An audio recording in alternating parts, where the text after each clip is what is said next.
I like the Creature Commandos. I love monsters. I love Frankenstein and the story of Bride of Frankenstein. And so it just seemed like the perfect thing to do. This show is its own thing, and every single, project that comes out of DC Studios is going to be its own thing. This is, we want this to be very different from what Superman is going to be when that comes out. We want Peacemaker to be different from that when that comes out. It's a connected universe, but we're not imposing any sort of overall aesthetic. I was like, is this my favorite thing he's ever written? That's crazy. This is the first official project that you launched as part of your DCU. Can you talk a little bit about why start with Creature Commando? The truth is like I had talked to Max about creating something after the Peacemaker did so well. I like the Creature Commandos. I love monsters. I love Frankenstein and the story of Bride of Frankenstein. And so it just seemed like the perfect thing to do. And I wrote the scripts without even having a deal. And then I happened to get hired as the head of DC Studios. And I very graciously, thank you, Self, greenlit the show, and we made it. This show is its own thing, and every single project that comes out of DC Studios is going to be its own thing. This is, we want this to be very different from what Superman is going to be when that comes out. We want Peacemaker to be different from that when that comes out. But also, those are just the things I'm doing. Right now, Anna and Craig are dealing with Supergirl, and it's just going tremendously well. We have Chris and Damon and Tom who are dealing with Lanterns, getting ready to shoot that, and that's been amazingly well. So every one of those things is going to be very different. It's a connected universe, but we're not imposing any sort of overall aesthetic. And the Creature Commando show is definitely its own thing, as you can see. Most people up here I actually wrote for. I mean, obviously, Steve Agee was already John Economos in Peacemaker. It's died again. Alan is somebody, he was my first choice for Dr. Phosphorus. We've worked together a lot. He's been my friend. He's been in a bunch of stuff. So he was my first choice. I didn't write specifically for him, but I thought of him early on. Maria I wrote for. She was the first person ever cast in the DCU. Next guy, what's the next guy's name again? Sean Gunn. Sean Gunn, yeah. Yeah, he, I wrote the character. He already played Weasel, and then I thought he'd be good at G.I. Robot. He's fantastic. Zoe, I had never met. She auditioned. She freaking killed me, and she kills me on the show. And the heart of Nina Mazursky, who is the heart of the show. She's, one of the leads along with the Bride and Rick Flag. And thanks, guys. Harbour is somebody who I've wanted to work with a lot. Go on. He's a genius.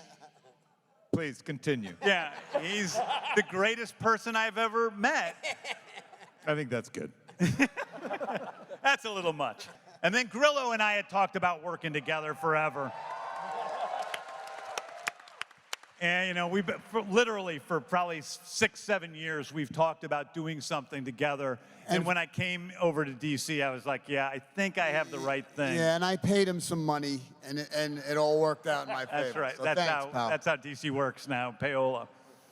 Yeah, he's not a hero. He's not a monster. He's just a terrified pussy, and we saw that in Peacemaker season 1, and you'll see it in 2 and in this show as well. Well, I got to work with James Gunn on Guardians of the Galaxy, and I was so excited that this is happening because he's not only incredibly, extraordinarily talented writer, director, leader, but the nicest human being that I got to meet. So when Guardians ended, I was like, oh no, why am I getting here so late? I'm never gonna see him again. And then one day I got a message. I'm writing something, thinking of you. She's gonna be this femme fatale Disney princess, and it's gonna be part of Creature Commandos. Look out for it. And I was like, what? Is it really gonna happen? And then it happened. And it's an original character that he developed, and I'm humbled and honored to play it. The Weasel, I know that the public had been really clamoring for more Weasel after the Suicide Squad.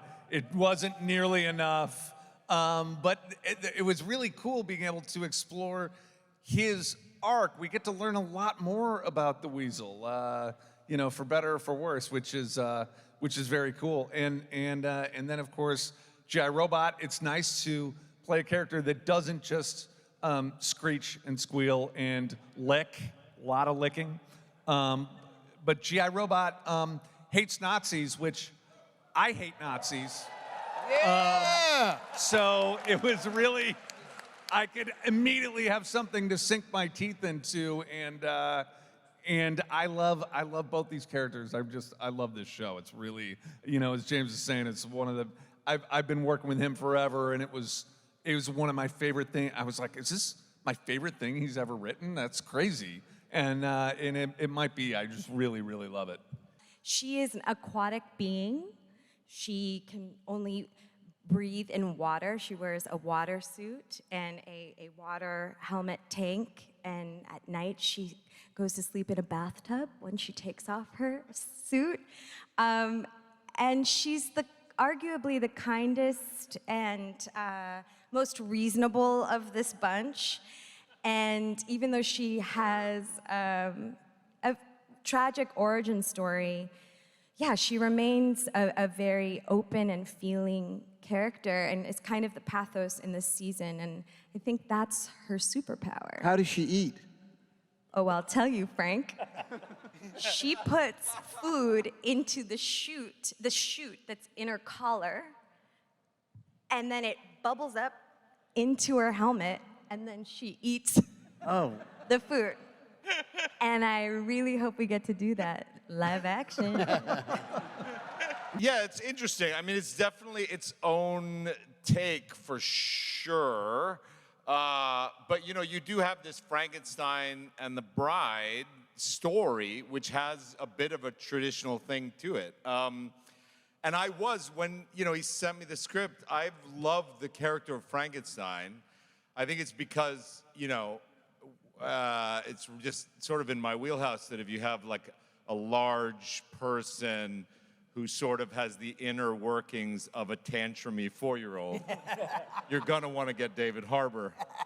But I really love, the story of Frankenstein's monster being this being that was created to be like a companion, this erudite companion who just is kind of off kilter and then finds himself needing a mate and having no one, and so one is created for him, and that's not the way to get a girl, apparently, as you'll see. Spoiler alert. But yeah, again, like everybody's saying up here, I sound like just aping everyone else's comments, but it is, it's a familiar theme, but it's a very original take, and it's some beautiful storytelling, and I just love the character, and I think people will be really surprised by it, as I was.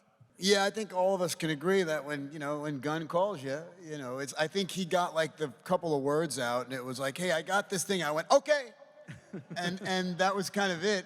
And then, as he said, we got all the scripts at one time, and I read it, and I was like, wow, this is special, and why do you want me?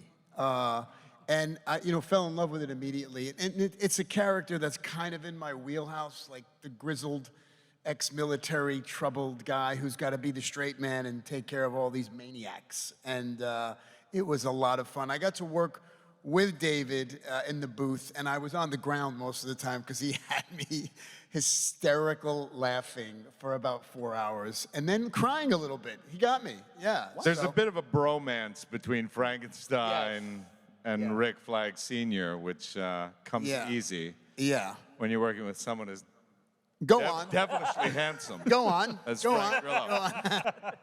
James, you've said before that the intention is potentially to see some of these characters in live action. So does that inform how they are animated, in that you don't want to go too far? You want to be able to convey them if and when you go live action. Does it influence? Well, absolutely. Not only do we want to, but I mean, Rick Flag appears in Superman. He appears in, he's a major character in Peacemaker Season 2. And so, yeah, when we cast the characters, we wanted to cast people that could play those characters in live action, at least for the major characters. So that was something that we just thought of from the beginning. I also have to give a shout out to Indira Varma, who's not here. Yes. Who really is, who couldn't be here today, but she's incredible on the show. The Bride is, in a lot of ways, the protagonist of the show.